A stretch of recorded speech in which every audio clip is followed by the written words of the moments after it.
Assalamualaikum Tun, selamat pagi. Selamat pagi. Terima kasih memberi peluang kepada kami untuk temu bual ini. Tajuk pada pagi ini seperti yang Tun sedia maklum ialah perjuangan Melayu ini bukanlah dimonopoli oleh UMNO sahaja. Jadi perjuangan yang kemerdekaan kita sebelum ini, perjuangan Melayu sebelum ini sememangnya kita tak boleh nafikan ianya dipelopori oleh UMNO. Jadi keadaan kita sekarang, Tun, boleh Tun komen ke mana hal tuju kita sebagai sebuah parti? Yang pertamanya, UMNO sudah lari jauh daripada tujuan dianya ditubuh, iaitu untuk berjuang mempertahankan bangsa, negara dan agama. Sekarang ini yang kita dapat lihat, yang nyata, yang boleh dibaca ialah UMNO terhad kepada memperjuangkan nasib Najib, mempertahankan Najib sebagai Perdana Menteri Malaysia. Tidak ada dalam semasa kita menubuhkan UMNO, tidak ada disebut untuk mempertahankan Perdana Menteri pun ataupun Presiden pun. Tunku pun tidak dipertahankan. Tidak ada siapa pemimpin UMNO yang dipertahankan. Semata-mata kerana itu tugas UMNO. Itu bukan tugas UMNO. Untuk bangsa, agama dan tanah air. Itu apa yang diharapkan menjadi perjuangan UMNO. Tetapi sekarang ini tidak ada UMNO lagi dari segi prinsipnya. Sebab itu parti lain, orang lain berhak untuk mengambil alih tugas itu. Jadi maksudnya di sini Tun, adakah Tun secara konklusifnya menganggap bahawa kita mesti jatuhkan UMNO bukan sahaja Najib? Kita mesti jatuhkan UMNO kerana kita dapati pemimpin-pemimpin UMNO, bahkan sebilangan yang besar daripada ahli UMNO tidak memberi perhatian kepada apa yang sedang berlaku dalam partinya, khususnya apa yang dilakukan oleh pemimpinnya. Pemimpinnya terlibat dengan melesapkan wang berbilion-bilion ringgit. Dan ini, tuduhan ini bukan dibuat oleh mana-mana kritik parti lain, tetapi dinyatakan oleh badan-badan yang resmi Amerika Syarikat yang membuat kajian dan juga oleh akhbar-akhbar seluruh dunia. Jadi kita dapati bahawa kita perlu ada lain pihak untuk mempertahankan, melindungi hak orang-orang Melayu. Satu soalan yang selalu kita dengar di merata tempat, Tun, ramai orang Melayu yang masih lagi skeptikal tentang kerjasama kita dengan DAP.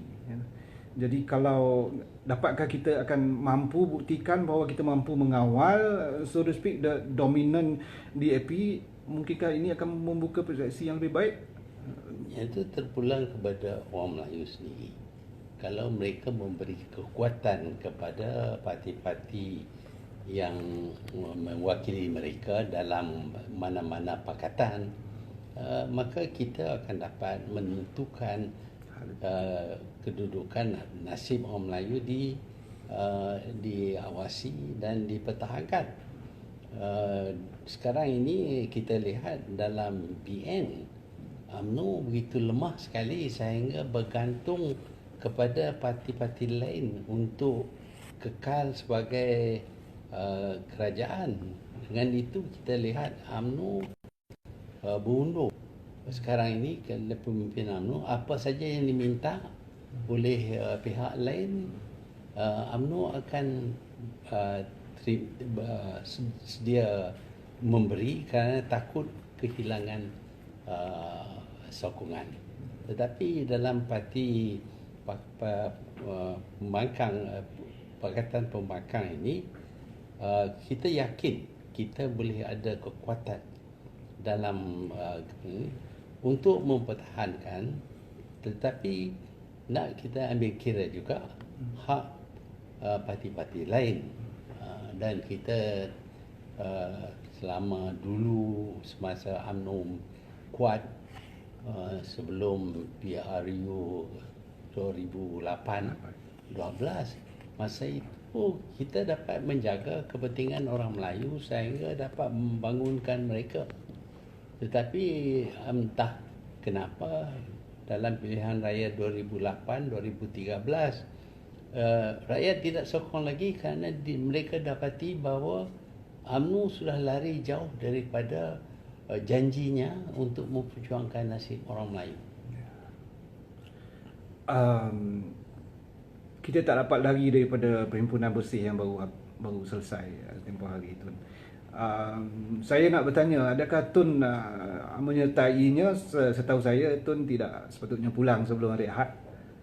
Ya, saya berpendapat bahawa walaupun saya sudah rakamkan satu video berkenaan dengan sokongan saya kepada perhimpunan bersih, tetapi saya berpendapat baiklah kalau saya boleh menyertainya. Sebab itu saya minta izin daripada pihak yang mengurus mesyuarat di Khartoum supaya saya dapat pulang lebih awal untuk mengambil bahagian dalam tunjuk perasaan bersih.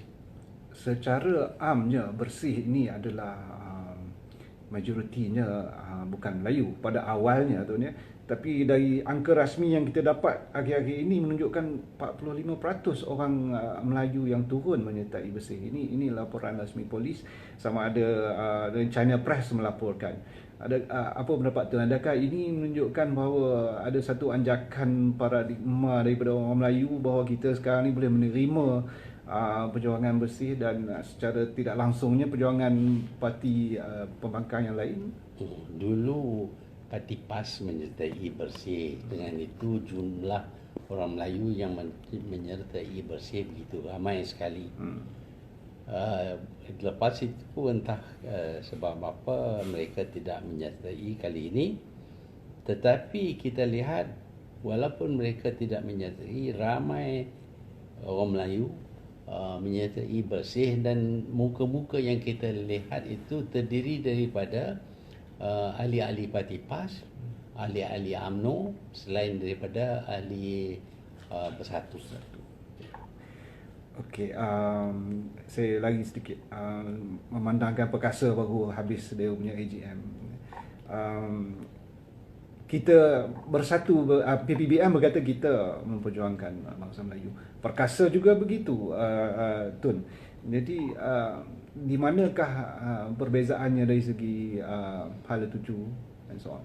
Antara janji dengan amalan terdapat banyak perbezaan. Kita boleh janji untuk mempertahankan orang Melayu, tetapi perbuatan kita sebenarnya melingkupkan, musnahkan nasib orang Melayu.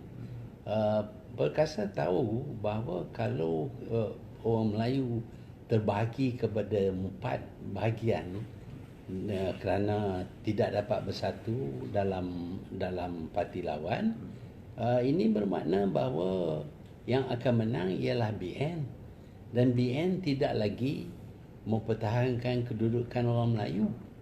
Ini sebenarnya penyertaan perkasa dalam politik jika mereka meletakkan 50 calon umpamanya, bermakna mereka akan kurangkan perwakilan orang Melayu sebanyak 50 kerana mereka tetap akan kalah. Dan berpecah Di masa dulu, masa mereka disokong oleh UMNO pun mereka kalah juga. Orang itu kalah juga. Tambahlah pula kali ini kita dapati orang Melayu tak sokong perkasa lagi, dan jumlah yang menyokong tidak mungkin memberi kemenangan kepada mereka. Jadi kalau mereka menyertai, dianya cuma membelah perpaduan orang Melayu untuk menyokong parti yang ingin menjatuhkan kerajaan Najib. PPBM mengikut perlembagaannya kita juga membuka kepada ahli-ahli bersekutu. Ada yang bertanya kenapa setakat ini kita belum melantik siapa-siapa dari wakil-wakil pribumi yang lain ataupun daripada bangsa lain sebagai ahli majlis tertinggi. Adakah plan terhadap tersebut, Tun? Perkara itu akan ditimbang kemendian. Tapi waktu ini PPBM adalah parti orang Melayu dan Bumi Putera. Yang tu kita telah nyatakan. Tetapi kita dapati sebenarnya ramai daripada bukan Bumi Putera yang memberi sokongan walaupun diberitahu bahawa mereka tidak ada hak mengundi umpamanya ataupun mengambil bahagian dalam perbahasan dalam PPBM. Tapi mereka menyatakan bahawa mereka menyokong dasar PPBM dan mereka sedar bahawa kalau diadakan satu lagi parti campuran, mungkin orang Melayu tidak akan menyertai. Soalan terakhir saya, Tun, berkenaan dengan luar daripada Malaysia sikitlah. Genocide di Myanmar ni. Kalau Tun masih lagi seorang Perdana Menteri, apakah yang Tun akan lakukan? Ya, saya berpendapat bahawa selain daripada memberi amaran, kita mungkin terpaksa memutuskan hubungan diplomatik dengan sebuah negara yang dengan terang-terang begitu zalim sekali kepada rakyat mereka. Ya, kita juga mempunyai rakyat yang datang daripada negara lain, daripada negara China, India, Pakistan. Tetapi kalau mereka sudah jadi rakyat kita, bermasyarakat di negara kita, kita anggap mereka sebagai rakyat, sebagai warga negara, dan kita tidak menindas mereka. Sebaliknya mereka kadang-kadang kita dapati lebih